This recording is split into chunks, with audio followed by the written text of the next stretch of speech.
Bo Bichette's new deal with Toronto Blue Jays includes big MVP bonus, says GM Atkins, in locking up Bo Bichette to a 3-year, $33.6 million contract. Toronto Blue Jays general manager Ross Atkins included escalators that could see the shortstop's new deal rocket to more than $40 million if he rises to MVP status, in locking up Bo Bichette to a 3-year, $33.6 million contract. Toronto Blue Jays general manager Ross Atkins included escalators that could see the shortstop's new deal rocket to more than $40 million if he rises to MVP status.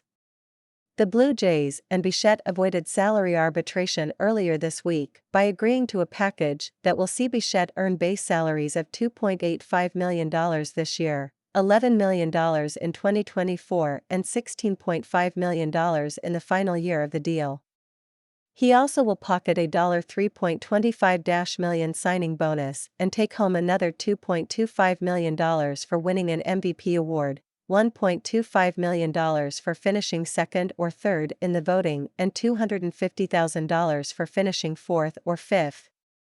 It became based on the framework of what those raises could be and then ultimately sharing the risk and what those outcomes might be on the low side, Atkins said in a media conference on Friday. We're entirely focused on them being on the high side, and that's why we're excited to include the escalators for him. Bichette turns 25 on March 5.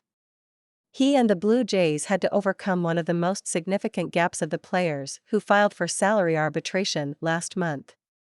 Bichette requested an annual raise from $723,500 to $7.5 million, but was greeted with the Blue Jays' counteroffer of $5 million. The split matched the enormous gap between the Houston Astros and Kyle Tucker. The Blue Jays arbitration hearing with Bichette was scheduled for Thursday. I know our team was excited to see that outcome, Atkins said. We would much rather be having this meeting today than talking about the outcome of the hearing. Like Toronto slugger Vladimir Guerrero Jr., who avoided arbitration with a 1-year $14.5 million contract last October, Bichette is eligible to become a free agent after the 2025 season. However, Atkins admitted he's open to exploring long-term deals with his young talent. We're always open to that, Atkins said. Dialogue is ongoing as it is with many players. This is a good step in that process because, ultimately, you don't get done a deal beyond 1 year that doesn't share some risk.